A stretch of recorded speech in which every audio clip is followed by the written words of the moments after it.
কেরাম, আল্লাহ পাকের আলিশান দরবারে লাখো কোটি শুকরিয়া যে মহান মালিক আমাকে আপনাদেরকে অত্যন্ত মায়া করে মহাব্বত করে ভালোবেসে দুনিয়ার সমস্ত ফিতনা ফাসাদ থেকে হেফাজত করে প্রচণ্ড শীতের মধ্যেও আল্লাহ পাকের কুদরতি পায়ে সিজদা দেওয়ার জন্য, সিজদা করার জন্য আমাদেরকে মসজিদে এনেছেন। এই জন্য আমরা দিলটাকে উজাড় করে সেই মালিকের দরবারে শুকরিয়া আদায় করি, সকলে বলি আলহামদুলিল্লাহ। এবং কিছু দিনই কথা বলা শোনার তৌফিক দান করেছেন, এই জন্য আবারও দিল থেকে শুকরিয়া আদায় করি, সকলে বলি আলহামদুলিল্লাহ।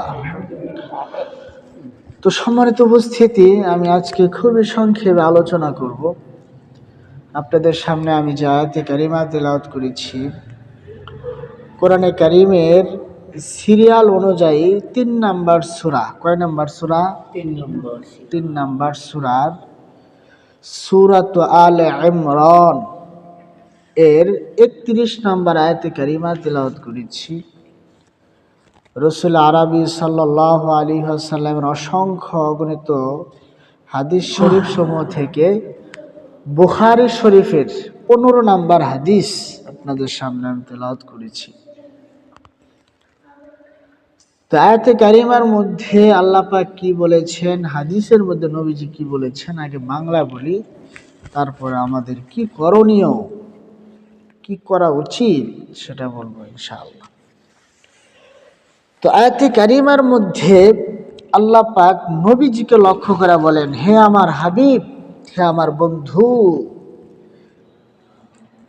হে আমার রাসূল, হে আমার নবী, তুমি মানুষদেরকে বলে দাও যদি তারা আমি আল্লাহকে ভালোবেসে থাকে তাহলে তারা যেন তুমি নবীর অনুসরণ করে। কি বলছেন কথা? আল্লাহ তাআলা নবীকে লক্ষ্য করে বলতেছে, তুমি এই ঘোষণা দাও, মানুষকে তুমি বলো তোমরা যদি আল্লাহকে ভালোবেসে থাকো তাহলে আমি নবীর অনুসরণ করো, তাহলে কি হবে? আল্লাহ তোমাদেরকে ভালোবাসবেন। সুবহানাল্লাহ। আল্লাহ ভালোবেসে কি করবেন? আল্লাহ ভালোবেসে মানুষের গুনাহগুলো মাফ করে দিবেন। সুবহানাল্লাহ। কারণ আল্লাহ হলেন ক্ষমাশীল, অসীম দয়ালু, ঠিক কিনা? আর হাদিসের মধ্যে নবীজি বলেছেন, তোমাদের মধ্যে কোনো মানুষ, কোনো ব্যক্তি পূর্ণাঙ্গ খাঁটি প্রকৃত ঈমানদার হতে পারবে না যতক্ষণ না আমি নবী তার কাছে তার পিতামাতা, তার সন্তানাদি এবং তার সমস্ত মানুষের থেকে প্রিয় না হই। তাহলে বোঝা গেল সব কিছুর ঊর্ধ্বে সবচেয়ে বেশি কাকে ভালোবাসতে হবে? নবীকে। কাকে ভালোবাসতে হবে? আর নবীকে কিভাবে ভালোবাসবো এই বিষয়ে আলোচনা করব। আমি প্রায় সময় বলি, দেখেন আমাদের জীবন, ব্যক্তি জীবন, পারিবারিক জীবন, সামাজিক জীবন, রাষ্ট্রীয় জীবন সব চালাইতে হবে কোরআন সুন্নাহ মোতাবেক, ঠিক কিনা? ঠিক। নিজের মন মতো করে কোরআন হাদিসকে চালানো যাবে না। আবার সমাজকেও চালানো যাবে না, ব্যক্তিকেও চালানো যাবে না, পরিবারকেও চালানো যাবে না, রাষ্ট্রকেও চালানো যাবে না। কারণ এইভাবে যদি চলতে থাকে তাহলে আর এই দুনিয়ার নিজাম, দুনিয়ার শৃঙ্খলা ঠিক থাকবে না, ঠিক কিনা? যদি যার যার মন মতো চলতে থাকে, কোনো বিচার আচার নাই, তাহলে কেউ কি কোনো নিরাপত্তা পাবে? এই জন্য আমাদের সকলকেই ব্যক্তি জীবন, পারিবারিক জীবন, সামাজিক জীবন, রাষ্ট্রীয় জীবন সব চালাইতে হবে কোরআন সুন্নাহ মোতাবেক। তাহলেই সবাই শান্তি পাবে, নিরাপদে থাকতে পারবে। তো এই জন্য বলি যে অনেক সময়, আমি আর আগেও বলেছি, কেউ আমরা ভুলের ঊর্ধ্বে না, কেউ ভুলের ঊর্ধ্বে না। ভুল হতে পারে, কিন্তু ভুলটাকে স্বীকার করতে হবে এবং ভুল থেকে বাঁচার চেষ্টা করতে হবে, ঠিক কিনা?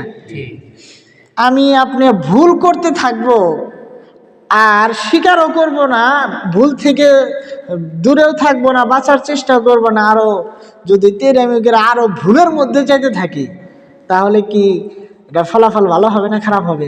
খারাপ হবে। এই জন্য আমরা কেউ ভুলের ঊর্ধ্বে না, ভুল হতে পারে, ভুলের মধ্যে থাকতেই পারে। যদি ভুলই না হইতো তাহলে আল্লাহ গুনাহ কেমনে মাফ করবেন? আল্লাহ পাকও জানেন তারা গুনাহ করবে, শয়তান তো পাঠায় দিছি। গুনাহ করা দোষ না, কিন্তু গুনাহ না বৈশা থাকা হলো দোষ, ঠিক কিনা? গুনাহ হয়েছে সঙ্গে সঙ্গে আল্লাহ পাকের কুদরতি পায়ে সিজদা করে, দিলটাকে উজাড় করে, কাকুতি মিনতি করে, নিজেকে অপরাধী মনে করে, নিজের অপরাধটাকে স্বীকার করে আল্লাহর কাছে ক্ষমা চাবে। ক্ষমা করে দিবেন কে? আল্লাহ।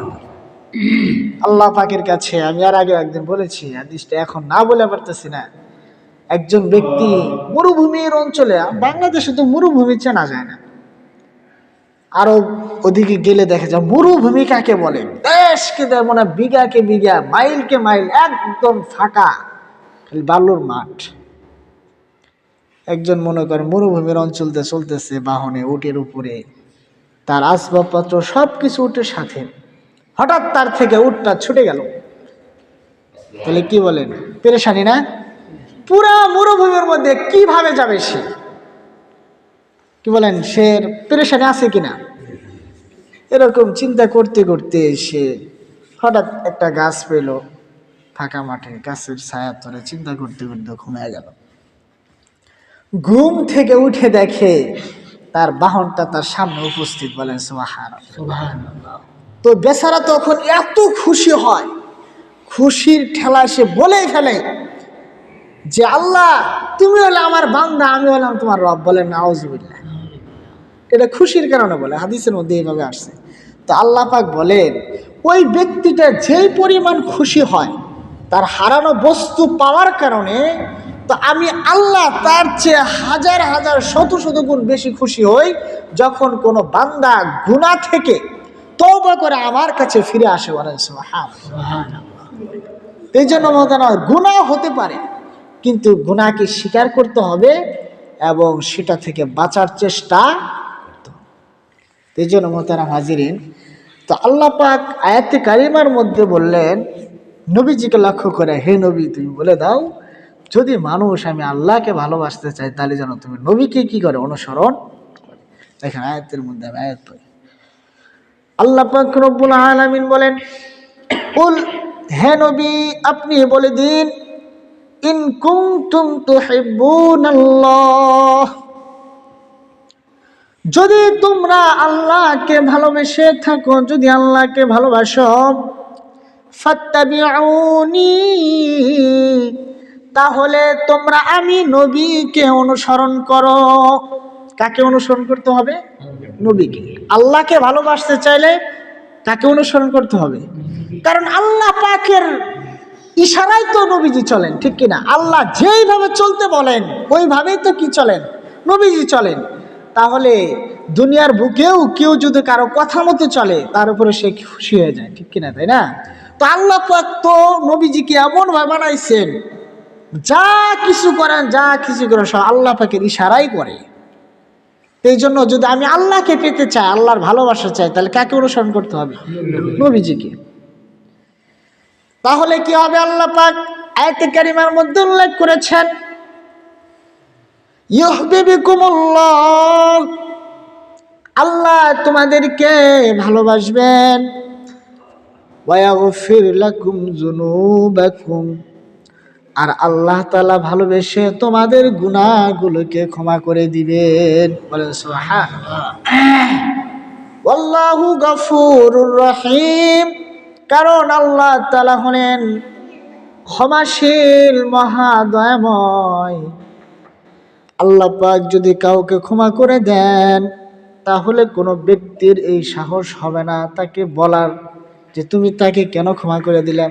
এরকম কি কেউ বলতে পারবে? আল্লাহ পাক যা ইচ্ছা তাই করবেন। তাহলে আল্লাহকে ভালোবাসতে চাইলে কাকে অনুসরণ করতে হবে? নবীজিকে। আর নবীজিকে অনুসরণ করলে আল্লাহকে ভালোবাসা হবে, তাহলে আল্লাহও তাকে ভালোবাসবে, আর ভালোবাসাই মানুষের গুনাহগুলো কি করে দিবে? ক্ষমা করে দিবে। কোনো ব্যক্তি যদি গুনাহ না থাকে তাহলে সে কোথায় যাবে?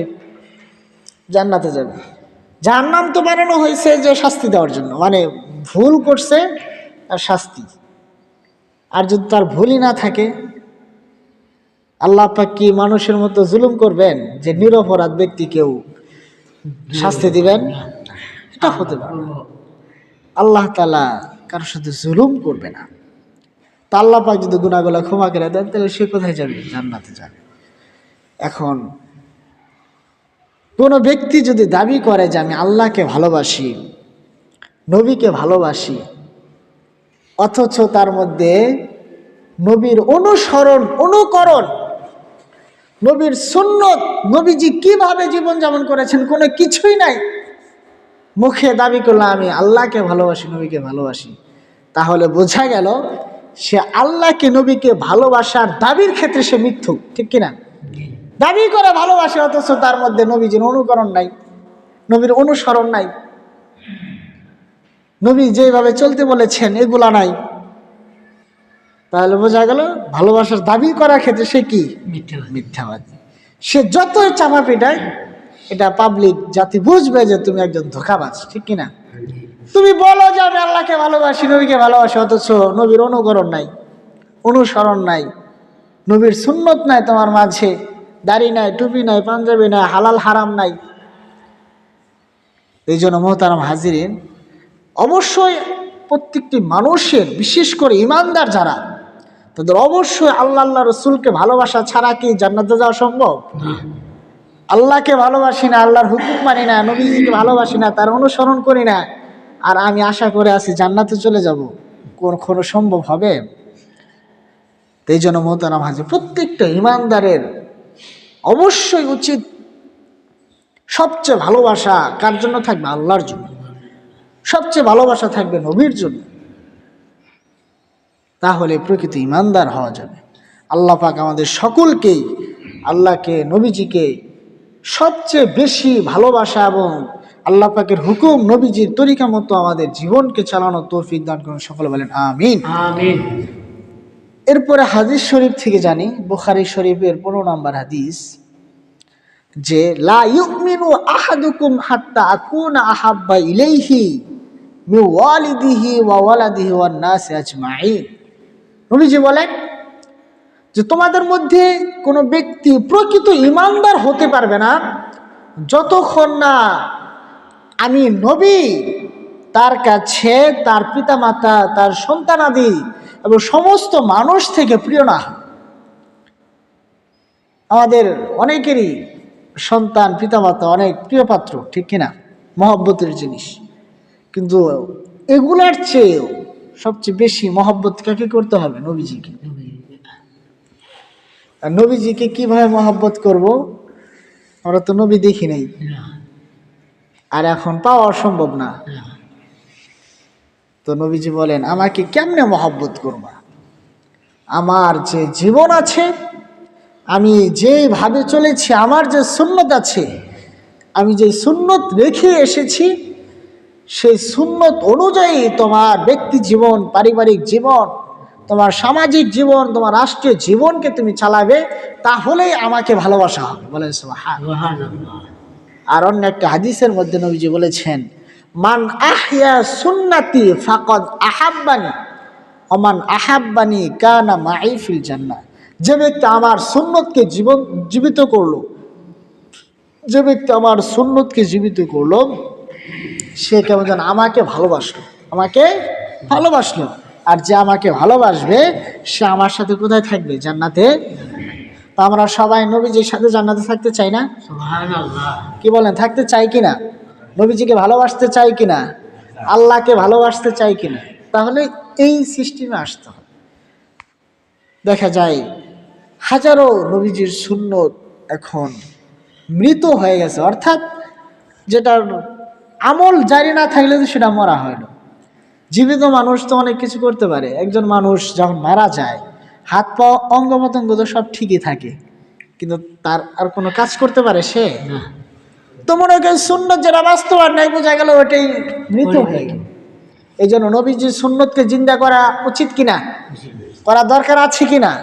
এই জন্য মোহতারাম হাজিরিন, এই জন্য দেখেন আমাদের পুরো জীবনটা দেখেন, এই ছোট্ট জীবন যেভাবেই হোক আপনার সময় কিন্তু বসে থাকবে না, সময় চলে যাবে, সময়ের মতো সময় শেষ হয়ে যাবে। এই জন্য এই জীবনেই আমাদের নবীজির সুন্নত মোতাবেক, নবীজির পথে আমাদেরকে চলে জীবনটাকে অতিবাহিত করতে হবে, তাহলে আজীবন চিরস্থায়ী আর জিন্দেগি আমরা পাব। এই জন্য দেখেন নবীজির অন্যতম একটাই হলো দাড়ি রাখা হলো নবীজির সুন্নত। দাড়ি রাখা কার সুন্নত? নবী। যেমনই হোক না কেন, কে কি বললো না বললো, যেহেতু নবীর দাড়ি ছিল, যেহেতু নবীর সুন্নত ছিল, সুতরাং যেহেতু আমি নবীকে ভালোবাসি, কাকে ভালোবাসি? যেহেতু আমার দাবি আমি নবীকে ভালোবাসি, নবীর জন্য প্রয়োজনে জীবন দিব, ঠিক কিনা? তাহলে কে কি বললো না বললো, কে সন্তুষ্ট হবে আর কে বেজার হবে, কার কাছে ভালো লাগবে কার কাছে খারাপ লাগবে, ওগুলা দেখার কোনো টাইম আছে? যেহেতু নবীর সুন্নত, নবীজিকে আমি ভালোবাসি, দুনিয়ার কোনো ব্যক্তিকে না। আল্লাহর পরে যার সবচেয়ে সম্মান সমস্ত সৃষ্টি জীবের উপরে আমার আপনার নবীজি, তার সুন্নত তিনি বলছেন দাঁড়িয়ে রাখার জন্য। সুতরাং এখানে কে রাজি হবে, কে খুশি হবে, কি বেজার হবে, এগুলো দেখার টাইম নেই। এই জন্য মোহতারাম হাজিরের, এই জন্য অন্যতম নবীজির একটা সুন্নত সমস্ত নবীরা দাঁড়িয়ে রাখছেন। এবং মৃত্যুর সময় এমন একটা আমল যেটা অন্য না আমল তো আর নিয়ে যাওয়া যায় না, দাড়ি হলে এমন একটাই যেটা সাথেই থাকে, কি বলেন তাই না? মরার সময় কি দাড়ি কেটে ফেলায়? এটা সাথেই যায়। তো এই জন্য কবরের মধ্যে সওয়াল জবাব তো হবে, 3টা প্রশ্ন হবে। কয়টা প্রশ্ন? এক নাম্বার হলো মান রব্বুকা, তোমার রব কে? কি প্রশ্ন হবে? তোমার রব কে। 2 নাম্বার হবে মা দিনুকা, তোমার দিন কি, মানে তুমি কোন ধর্মের ছিলে। তারপরে নবীজির চেহারাকে সামনে আইনে দেখাবে যে মানে মান নাবিউকা, আবার কোন কোন ইয়েতে আছে মানে চেহারা দেখা বলবো যে এই যে লোকটাকে একই চিনো কিনা। যদি সারা জীবন নবীজির সুন্নত মোতাবেক চলে থাকে তাহলে দেখাই চিনে বলবো, আর চিনি না মানে তুমি আর প্রশ্ন করতে আইছো, পুরো জীবন দিয়ে দিলাম নবীজির জন্য, আর তুমি আরে জিজ্ঞাসা যে কে, মানে আর থাকবো আলাদা। কারণ মরার পরে তো আর ইমানি পাওয়ার ওখানে বোঝা যাবে যে কি অবস্থা, তার কত দাম কি মূল্য মরার পরে থেকে শুরু হয়ে যাবে। আর যদি আমি সারা জীবন অন্যভাবে চলি আর ওনাকে যে দেখায়, বলা জবান দেওয়া কথা বের হবে না। ওই যে এক হাদিসের মধ্যে আছে যে মানে এরকম জন জিজ্ঞাসা করবে মান রব্বুকা, তোমার রবকে, তখন কোজে হাজা হাজা মানে ইহা ইহা মানে আইলা জেলা বিভিন্ন কথা বলা শুরু করবে। তোমার ধর্ম কি, এও কব এগলেই। এই লোকটাকে চেনো কিনা? চিনি না। কারণ লোকে যা বলছে বা যেমনি যা শুনছি ওইভাবে জীবনটা চালা আসছি। নিশ্চিত কোনো ইমান আল্লাহ পা আমার যে আসলে একজন রব আছে তার গোলামি করে আমি আসতে পারি নাই। আমার যে একটা আদর্শ আছে, ধর্ম আছে, ওই ধর্মের পূর্ণাঙ্গ অনুসারী হয়ে আমি আসতে পারি নাই। আমার ধর্মের যে একজন বার্তাবাহক ছিলেন, নবী ছিলেন, রসুল ছিলেন, তার সুন্নতকে অনুসরণ করে আমি আসতে পারি নাই, যার ফলে সে এগুলা বলতে থাকবে। তখন কি উপায় হবে? এই জন্য মোহতারাম হাজিরিন, বিশেষ করে যুবক ভাই যারা আছো তাদেরকে আমি বলি যে জীবন, এই যৌবনকাল সারা জীবন একরকম থাকবে না। এখানে মুরব্বী যারা আছেন তারা এক সময় কি ছিল? যুবক ছিল। আমরাও এক সময় শিশু ছিলাম, এখন যুবক। আমরাও এক সময় আল্লাহ পাক হায়াতে রাখলে কি হয়ে যাও? বৃদ্ধ। এটাই নিয়ম, দুনিয়ার নিয়ম এরকম। আমাকে আপনাকে যদি 1000 বছরও হায়াত দেওয়া হয় তারপরে একদিন চলে যেতে হবে, ঠিক কিনা? ঠিক। যার জন্ম হয়েছে তার অবশ্যই কি আছে? মৃত্যু আছে, এটা অবধারিত। এই অন্য অনেক বিষয়ে ইখতিলাফাত থাকতে পারে, মতভেদ আছে, কিন্তু এই বিষয়ে কারো কোনো কি নেই, মতভেদ নেই। এই জন্য মোহতারাম হাজিরিন, তো সময় শেষ হয়ে গেল। আগামী জুমায় ইনশাআল্লাহ এই বিষয়ে আলোচনা করে শেষ করে দেব। তো আজকে থেকে যেটা জানলাম যে সর্বোপরি কথা, আমরা সকলে আল্লাহকে ভালোবাসতে চাই, ঠিক কিনা? নবীজিকে ভালোবাসতে চাই। তাহলে আল্লাহকে ভালোবাসতে চাইলে নবীজিকে অনুসরণ করতে হবে। আর নবীজিকে অনুসরণ করলে আল্লাহকেও ভালোবাসা হবে, নবীকেও ভালোবাসা হবে। আর তখনই আল্লাহ তাআলা আমাকে আপনাকে ভালোবাসবেন। আর আল্লাহ পাক ভালোবাসাই আমার আপনার জিন্দেগির সমস্ত গুনাহ খাতা মাফ করে দেবে, বলে সুবহানাল্লাহ। এই জন্য সারা জীবন যেন আমরা এইভাবে কাটাইতে পারি, আল্লাহ পাক আমাদের সকলকে তৌফিক দান করে, সকলে বলেন আমিন।